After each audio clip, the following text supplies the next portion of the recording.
Olá, gente! Muito bem-vindos a mais um vídeo aqui do canal. Eu sou Flávia Gonçalves, sou designer de interiores, com vivência, com experiência em Portugal. Eu não estou no momento em Portugal, como os que já estão inscritos aqui no canal sabem, eu falo em vários vídeos que eu estou de férias nos Estados Unidos. Isso é uma outra coisa que o meu trabalho me proporciona, ter essa liberdade geográfica, estar aqui e estar fazendo projetos para Portugal e outros tantos projetos que eu não sou só designer de interiores, eu também tenho uma veia empreendedora muito forte. E em outros vídeos próximos eu vou contar um pouco mais sobre outros negócios que eu tenho e que eu tive em Portugal, para vocês conhecerem um pouquinho mais sobre mim e sobre essa parte de empreender também por lá. Mas hoje eu quero falar nesse vídeo um pouco mais sobre designer de interiores, quais as vantagens e desvantagens de ser designer de interiores em Portugal. Portugal é conhecido por ter baixos salários, todo mundo reclama, fala que ganha muito mal, que a moradia é cara, enfim. Não estou dizendo que isso é mentira, porque é uma grande verdade. Hoje, estando aqui nos Estados Unidos de férias, eu já pude conhecer pessoas aqui que moram, que vivem aqui, que pagam seus aluguéis, que, enfim, compram suas casas. E o valor das moradias aqui é muito parecido com o de Portugal. Eu diria que basicamente igual. Só que em Portugal se ganha muito menos. Eu acho que o salário médio aqui nos Estados Unidos é $2.000, $2.500, eu não sei, gente. Eu acho que, pelo que eu ouvi, é mais ou menos isso. E em Portugal é 800 e tals, né? Eu nunca sei assim direitinho o valor, eu até pesquiso, mas depois eu acabo esquecendo os quebradinhos. Mas é 800 e tals. Então a diferença é bem gritante para que se tenha o mesmo valor de renda. Mas eu quero mostrar para vocês que também há uma grande vantagem em ser designer lá do que, por exemplo, no Brasil, pelo menos na minha visão. Gente, tudo isso que eu falo aqui é sobre a minha experiência pessoal, não é uma verdade absoluta. Tem gente que talvez não vá concordar e, enfim, tá tudo bem. Mas eu quero mostrar para vocês a minha visão do que eu vivo, do que eu vivi e do que eu vivo em Portugal. Então vamos lá, uma das grandes vantagens de trabalhar como designer, e aqui eu vou falar trabalhar como designer independente, autônoma, empreender, né? Ser o seu próprio chefe, fazer os projetos sozinha, ter seu estúdio. Então eu sempre vou falar dessa parte, porque se você for trabalhar para alguém, realmente aí você entra naquela questão do salário, você vai ganhar um salário mínimo. Eu já falei isso no primeiro vídeo aqui do canal, primeiro que eu falei quanto ganha designer de exteriores em Portugal. Eu falo aqui em Portugal, mas eu não estou em Portugal. Mas se eu falar aqui em Portugal, vocês relevem, porque fica mais fácil assim. Eu coloquei lá o quanto ganha um designer que trabalha até para lojas e estúdios de luxo. Então, na minha visão, não vale a pena, mas cada um é cada um. Também tem gente que não nasceu para empreender e tá tudo bem, tá tudo certo. Mas aqui eu vou falar a vantagem de você trabalhar para si. A primeira vantagem que eu vejo de você ser designer de interiores em Portugal, prestar um serviço, é que serviços na Europa, eu acho que serviços fora do Brasil, não sei se na América Latina ali também é assim, é muito valorizado. Diferente do Brasil, onde você paga mais por produtos do que serviços, em Portugal, na Europa e até aqui nos Estados Unidos, né? Mas eu não tô falando dos Estados Unidos, mas em comparação. Então, lá em Portugal, na Europa como um todo, os produtos são mais baratos e os serviços são mais caros. Então, uma mão de obra humana, um serviço, e não é só designer, tá, gente? Se você for contratar um picheleiro, como eu já falei pra vocês que picheleiro é encanador em Portugal, um eletricista, um soldador. Soldador é uma profissão que ganha muito bem em Portugal, que tem uma das horas mais caras lá, porque realmente é uma mão de obra bem especializada e muito rara. Então eu conheço brasileiros que foram já, pensando em terem essa profissão lá e se deram muito bem. Não estão trabalhando nem mais lá, já foram até para França, outros países, mas porque também se ganha muito mais. Lá não existe uma tabela de preços para você colocar no seu serviço por hora. Não existe uma hora base para você dizer assim, o designer de interiores ganha tal hora. Eu já disse no primeiro vídeo que eu, por ambiente, cobro em média uns 300 euros. Dependendo do que vai a entrega. Se vai detalhamento, tudo isso pode alterar o valor dependendo do tamanho e da complexidade do projeto. Mas geralmente é isso. Mas o valor hora de um designer de interiores é em média 25 euros. Aí vai da pessoa saber se ela vai cobrar por hora, como que ela vai calcular essas horas. Acho que depois dela trabalhar alguns projetos ela já vai ter uma noção, quanto ela demora para fazer ambientes e enfim. Aí também vai de cada pessoa. Ou fazer um valor fixo, como mais ou menos eu faço. Acho que essa seria a primeira vantagem. Você ganha muito mais em serviços lá do que no Brasil, por exemplo, onde não há uma valorização. A segunda vantagem é o crescimento do imobiliário. Então, eu falei que aqui as construções são caras. Olha, eu falando aqui de novo. Lá, as construções... Falei que lá os imóveis são caros até para arrendar. Então, muitas pessoas estão indo para compra, que também já subiu bastante o valor, mas ainda assim compensa por conta de taxa de juros, valor de prestação, que fica muito mais em conta que um aluguel, enfim. Então, as pessoas compram. Comprando um imóvel, muitas pessoas elas veem uma vantagem, uma grande vantagem em contratar um designer. Primeiro porque elas entendem que pode valorizar o imóvel, ter um designer ali, né, fazendo essa decoração da casa delas. Então essa seria a segunda vantagem. Tem muitos imóveis, tem muita gente chegando lá, estrangeiros, americanos estão indo para lá, muitos. Fugindo daqui dos altos valores aqui também. Portugal para eles se torna um país barato. Os próprios brasileiros e vão brasileiros que têm uma boa condição, né? E preferem contratar um profissional e muitas vezes um profissional brasileiro também. E os portugueses, né? Eu tive clientes portugueses, como eu falei em outros vídeos, não foram muitos, mas eles também, a grande maioria, valoriza o design, né? Gosta de design. A terceira vantagem é que eles gostam muito de móveis personalizados. Então, assim, são dois estilos de clientes, né? Tem o cliente que vai te procurar e vai querer o imóvel da IKEA, dá um jeito, eu tenho só esse orçamento mais apertado. Mas tem muitos clientes que vão querer realmente contratar um profissional porque ele quer os móveis todos à medida. Um sofá diferente, com a medida que ele gostaria. E uma grande diferença que existe em Portugal é que os imóveis são entregues prontos. Então a pessoa não precisa gastar com a cozinha, com a casa de banho, com os quartos. Vai tudo pronto, desde as louças, tudo, os metais, até os eletrodomésticos. Então, nisso, a pessoa que tem um pouco mais, né, de orçamento, sobra para ela contratar o profissional, porque ele não precisa comprar eletrodomésticos, ele não precisa comprar geladeira, ele não precisa comprar forno micro-ondas, ele não precisa comprar forno, vem tudo no apartamento, tudo pronto. Então essa também é uma vantagem acima do Brasil, vamos dizer assim, em que muitas vezes o cliente ele gostaria de contratar um profissional, mas ele tem tantas coisas e caras para comprar para o apartamento e para casa que ele não consegue ter esse orçamento para contratar uma mão de obra especializada para ajudar ele a decorar o apartamento. Se você pode conseguir, como eu faço, consultorias, né, que não propriamente é um projeto, mas consultorias em que você faz uma lista de compras, você escolhe o mobiliário para ele e ele fica com uma lista certa ali do que ele deve comprar.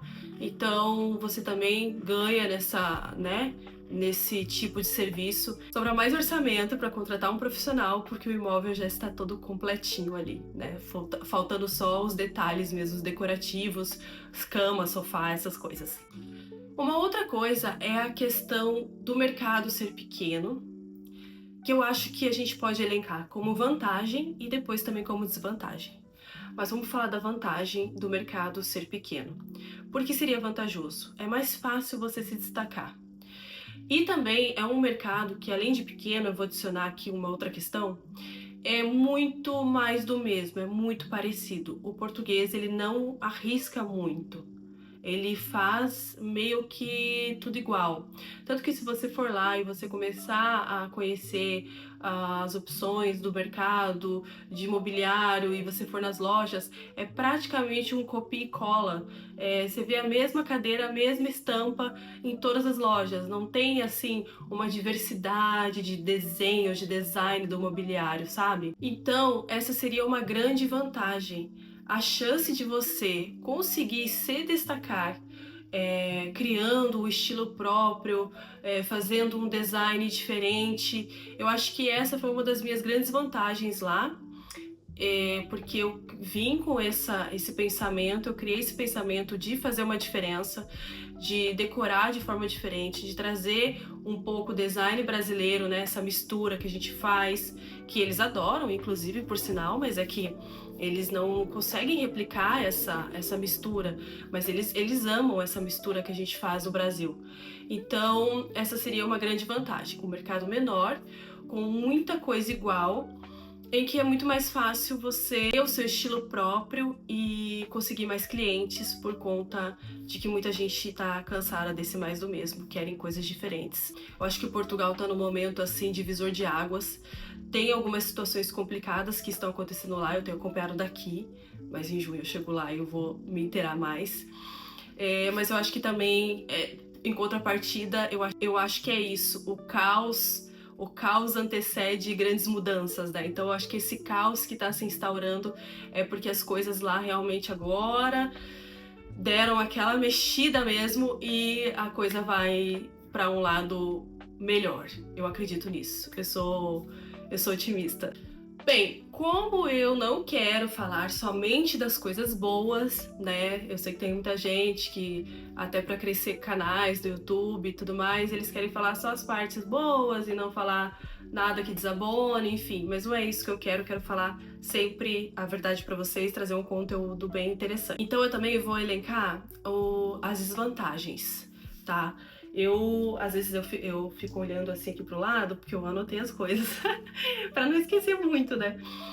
Mas assim, a primeira desvantagem que eu vejo em relação é a vantagem que eu falei agora por último, do mercado pequeno. Então, como Portugal é um mercado pequeno, você acaba não tendo, às vezes, eu tive já demandas grandes, mas também você pode passar períodos com uma demanda menor, ou se você está numa cidade menor, você também pode ver dificuldade ali da questão de clientes e tudo mais. Então, eu acho que talvez se você estiver numa grande cidade, isso pode melhorar. A segunda desvantagem seria da concorrência desleal e amadora que acontece também lá, que eu acho que também tem no Brasil. Então, gente que às vezes vende coisas muito baratas, mas também não entrega o que o cliente não fica satisfeito, né? São pessoas que não duram muito. Mas acontece também de, né, querer pegar o projeto, ou a pessoa querer fazer ali qualquer valor, ela cobrar muito abaixo do mercado e isso é ruim. Por isso, inclusive, eu quero dar um recado para vocês. Eu já falei isso no outro vídeo. Eu estou com uma consultoria para você que quer ser designer de interiores em Portugal. Eu falo Portugal, mas você também pode atender a Europa toda, como eu já fiz projetos para Itália e para França, estando em Portugal, sem nem precisar sair de lá. Mas eu criei essa consultoria porque eu vi uma demanda de pessoas aqui me perguntando como faz isso, como faz aquilo, como eu precifico, fornecedores. Eu criei uma consultoria totalmente personalizada. Inclusive, uma das minhas clientes da consultoria é uma designer que já está em Portugal, que ela é de Lisboa, ela é brasileira, e ela fez o curso de design de interiores e ela não sabia por onde começar, não sabia como precificar. Inclusive, eu falei agora do preço porque ela acabou fechando um projeto que ela precificou de forma errada, por por mal, mas por realmente não saber como fazer essa precificação. Realmente é uma coisa difícil e eu demorei também um pouquinho para entender e para precificar de forma correta. Então eu quero ajudar vocês a cortar caminho, a fazer diferente, a já começar com o pé direito, não perder tempo como eu perdi, não perder dinheiro como eu perdi, porque muitas vezes a gente acaba perdendo dinheiro por não saber precificar, né? Então, gente, eu quero deixar esse recado. Quem tiver interesse na consultoria, é só me mandar uma mensagem lá no meu Instagram. Eu vou deixar o meu Instagram aqui. E eu agora só tenho 2 vagas para o mês de maio dessa consultoria. E eu quero dizer uma coisa que não é papo de vendedor. Essa consultoria eu fiz realmente para ajudar quem quer começar, quem tá em Portugal ou quem tá no Brasil. E eu fiz realmente um valor assim excepcional e não vai estar mais esse valor depois de maio. Eu vou talvez criar outros tipos de produtos mais em conta, mas que não vai ser uma consultoria comigo, vão ser coisas mais não tão personalizadas, não tão profundas, vão ser coisas mais genéricas. Mas se você tem interesse, me manda mensagem lá no Insta e realmente é uma consultoria que vai ajudar você a cortar esse caminho, a cortar isso tudo, né, que, como eu falei, que eu fiz, esses erros que eu cometi, e vai te ajudar a saber de fornecedores, a como montar uma proposta, enfim, tudo. É personalizado. O primeiro contato com vocês, no primeiro dia da consultoria, eu vou querer saber tudo sobre, né, quais suas expectativas, o que você tem de dúvidas, e a gente vai trabalhar em cima disso, tá bem? Era esse recadinho que eu queria dar. Bom, a outra desvantagem que eu quero dizer para vocês é que em Portugal, apesar de ser valorizado mais os serviços, você pode ganhar muito melhor que a média do país, né? Que todo mundo do país, você, como designer de interiores, você pode chegar a ganhar de 3.000 a 3.500 euros por mês. Isso é possível, tá, gente? Mas é claro, isso eu estou falando de uma pessoa que... Isso sozinho, tá? Sem você ter um estúdio, sem você ter uma equipa, sem você ter... Eu já tirei esse valor por mês estando sozinha, trabalhando sozinha. Mas é claro, também tudo vai depender da tua força de vontade, da questão do que você sabe sobre vendas, vender o seu projeto, os seus contatos, enfim. Tudo isso vai depender, mas com certeza você consegue tirar esse valor, que é muito acima da média, né, pro país. Mas a desvantagem é que, mesmo sendo acima da média, ele é abaixo da média ali da União Europeia. Então, claro que você, se for para países como Espanha, como França, como Suíça, você vai ganhar muito mais que isso. É muito mais valorizado. Então, essa seria uma outra desvantagem. Essa outra desvantagem que eu vou falar, talvez não vai agradar nem um pouco inúmeras pessoas. Mas eu quero falar com vocês, que são mulheres. Em Portugal, há um preconceito velado a mulheres que empreendem, que estão à frente de negócios. Eu já tive uma situação muito complicada com um cliente que era português e que eu me senti pela primeira vez assim, eu não vou dizer a palavra com medo, não é essa a palavra, mas assim, eu me senti muito mal, ele me tratou muito mal e eu senti que foi assim que era comigo. E eu tirei essa prova de uma forma, e ficou isso muito certo que foi isso, que eu tirei essa prova, porque na segunda reunião que eu teria com ele, eu levei o meu marido junto. Eu pedi pro meu marido ir comigo. Eu falei, vai comigo, porque eu tenho certeza que ele me tratou assim porque estava eu. Se tivesse uma outra pessoa, um homem do meu lado, ele não ia tratar assim, ele ia ser bem mais comedido. Gente, dito e feito. Ele foi outra pessoa, outra pessoa. E claro que ele mal se dirigia a mim, ele falava com o meu marido. Então, existe isso, tá? Lá as pessoas podem dizer que não, que... Eu acredito que também aconteça isso no Brasil e em outras partes do mundo, mas eu percebo que o português médio tem mais esse preconceito com as mulheres. Gente, isso eu tô falando tudo que eu já vi e vivi no país, tá, gente? Cada um tem a sua experiência lá. Ele não falou nada, não fez nada assim que me agredisse verbalmente ou coisa do tipo. Mas eu me senti tão mal que eu saí até meio trêmula da reunião com ele. E olha que eu sou uma pessoa que eu não sou insegura, eu não sou insegura, eu não tenho problema nenhum em falar com ninguém. Mas assim, foi uma situação muito estranha, sabe? A forma como ele se dirigia a mim, e era um pouco até agressivo na forma como falar. fazia gestos foi estranho, gente, foi estranho. Era uma coisa muito estranha. E eu me senti muito mal. E aí eu só ia depois tratar com ele quando eu tava junto com o meu marido. Então tem mais essa desvantagem. Como eu falei, não é uma coisa que tem gente que vai dizer que não, ou enfim. Cada um tem a sua história, cada um tem a sua vivência. Eu tô contando aqui, como eu falei, da minha vivência, do que eu vivi lá, né? Do que eu vivo lá. Então é isso. Então é isso, gente. Espero ter ajudado com mais esse conteúdo aí pra vocês. Se inscrevam no canal, curta esse vídeo e até o próximo. Tchau!